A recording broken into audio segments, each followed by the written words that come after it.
The wild food movement, foraging organic edibles. The resurgence of wild food isn't just a culinary trend. It is a profound reclamation of our ancestral heritage. For hundreds of thousands of years, every human on earth was a forager. We didn't go to aisles labeled organic or local. We walked out of our dwellings and interacted directly with the landscape. And today, as we face a world of hyper-processed convenience and industrial agriculture, many of us are feeling a tug back toward the woods, the meadows, and even the cracks in the city pavement. If you've ever felt a strange thrill at finding a patch of wild blackberries or wondered if that weed in your garden might actually be delicious, you're already part of the movement. Let's dive deep into the world of wild food, exploring why we're doing it, how to do it safely, and what it means for our relationship with the planet. Why wild food? The call of the untamed. The modern food system is a marvel of efficiency, but it has cost us our connection to the source. When we buy a head of lettuce, we see a product. When we forage a handful of wild ramps or chickweed, we see a relationship. Nutrient density beyond comparison. One of the most compelling arguments for wild food is its nutritional profile. Most of our commercial crops have been bred for shelf life, uniform appearance, and sweetness. In that process, we've inadvertently bred out much of the bitterness, which is often where the phytonutrients, antioxidants, and medicinal compounds reside.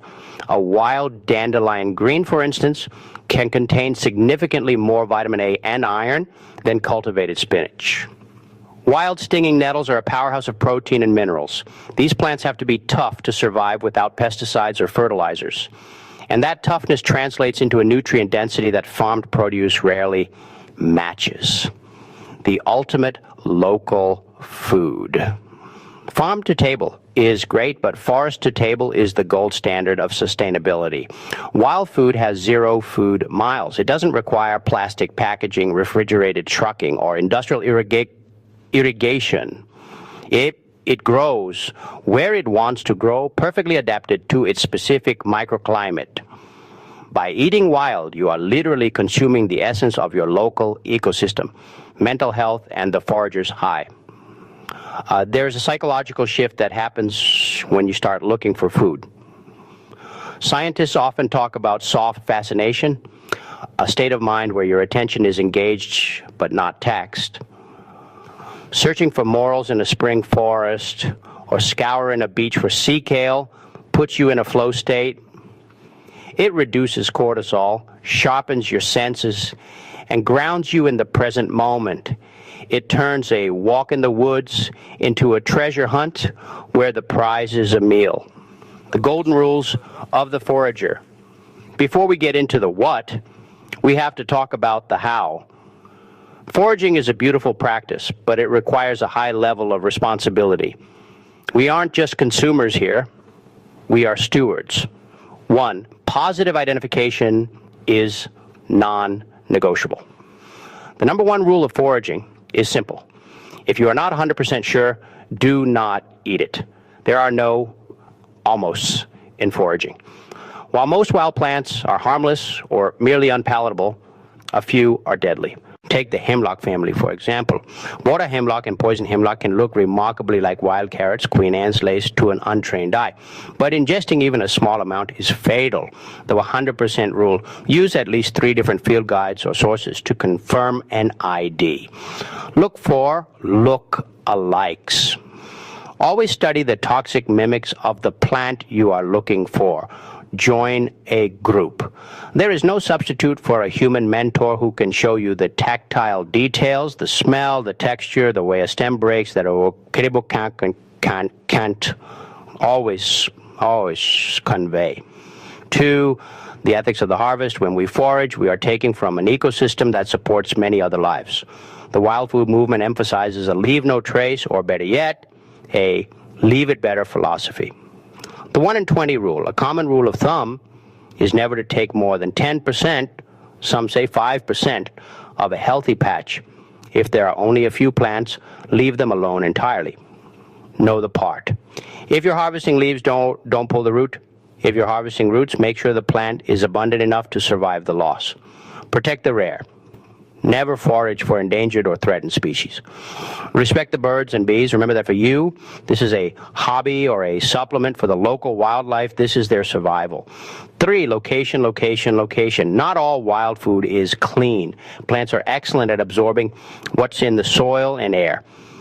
Avoid foraging near busy roads, lead and heavy metal runoff, under power lines, often sprayed with herbicides, near industrial sites or old orchards, potential arsenic or pesticide residue, in managed parks or lawns where chemical fertilizers or weed killers are used. A seasonal journey, what to look for. The beauty of the wild food movement is its seasonality. It forces you to pay attention to the subtle shifts in the landscape. Spring, the great awakening. Spring is the season of greens and shoots. After a long winter, the first wild edibles are often bitter and cleansing, perfect for waking up the digestive system. Ramps, wild leeks, perhaps the most famous and overforaged wild edible. They taste like a cross between garlic and onion. Note, please only harvest 1 leaf per plant to keep the bulb alive. Nettles, don't let the sting scare you. Once blanched or dried, the sting disappears, leaving behind a rich spinach-like flavor that makes incredible soups and teas. Dandelions, every part is edible. The young leaves in salads, the flowers fried into fritters, and the roots roasted for a coffee substitute. Morels, the holy grail of spring foraging. These pitted, cone-shaped mushrooms are elusive and prized by chefs worldwide. Summer, the season of abundance. As the sun gets higher, the landscape turns into a buffet of fruits and hardy greens, berries, blackberries, raspberries, mulberries, and elderberries. Wild berries are often smaller than store-bought ones, but packed with a concentrated flavor that is incomparable. Purslane, often considered a garden weed, this succulent is actually a superfood containing more omega-3 fatty acids than almost any other green plant. It has a lovely lemony crunch. Lamb's quarters, also known as wild spinach, this plant is incredibly prolific and tastes almost identical to its cultivated cousin, but with a more robust texture. Autumn, the harvest of roots and nuts. When the leaves turn, the energy of the plants moves downward into the roots and seeds. Acorns, they require a bit of work. Leaching the tannins out with water is irripon, but acorn flour is a traditional staple that is nutty, gluten-free, and calorie-dense. Black walnuts, messy to process, but incredibly flavorful. Rose, hips, the fruit of the wild rose. These are bursting with vitamin C, far more than oranges, and make beautiful syrups and jellies. Chanterelles and hen of the woods. Autumn is a prime time for some of the most delicious mushrooms that grow at the base of oak trees. Winter, the forager's rest. While foraging slows down, it doesn't stop. Pine needles, high in vitamin C, pine or spruce needle tea is a classic winter tonic. Roots. In many climates, you can still dig for burdock or dandelion roots if the ground isn't frozen solid. Integrating wild food into your kitchen. You don't have to live 100% off the land to benefit from this movement. In fact, most modern foragers use wild plants as flavor accents or nutrient boosters. Simple ways to start. Wild pesto. Replace basil with blanched nettles, ramps, or garlic mustard. Infuse vinegars, drop some wild berries or aromatic herbs like mugwort or yarrow into apple cider vinegar.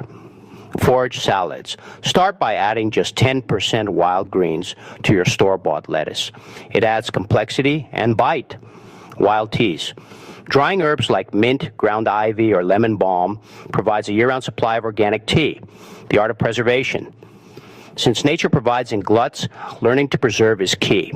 Fermenting ramps, drying mushrooms, and making jams from wild plums allows you to enjoy the wild all year long.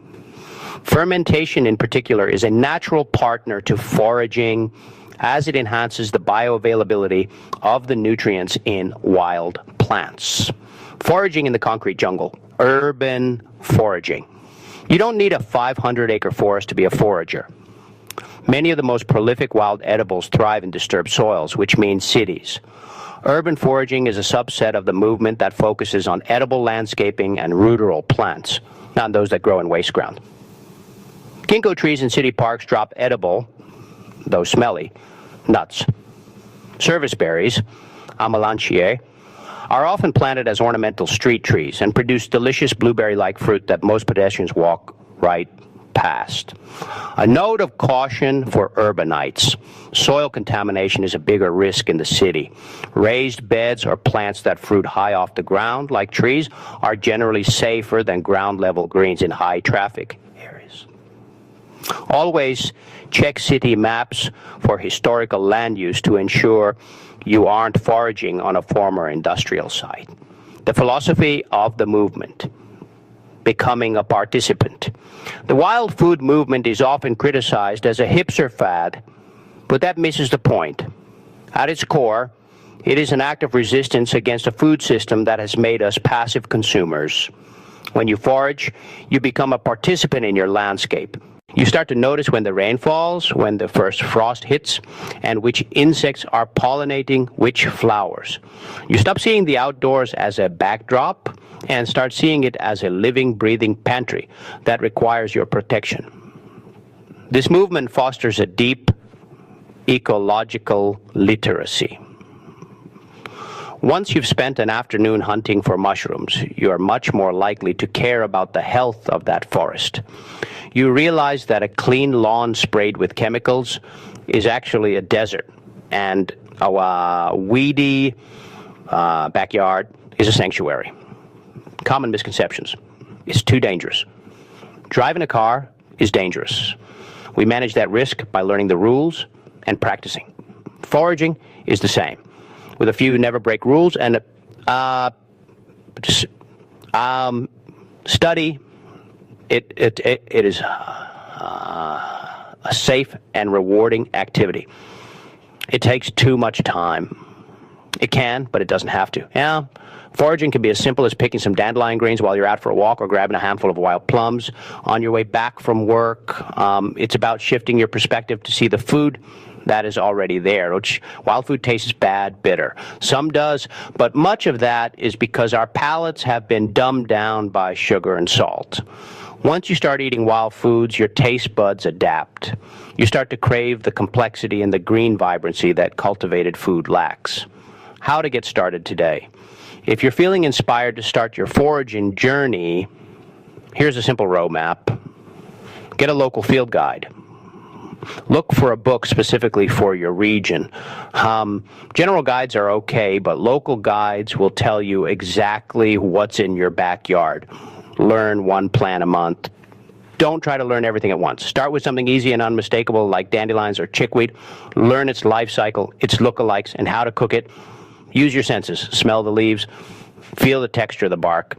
Foraging is a multi-sensory experience. Connect with the community.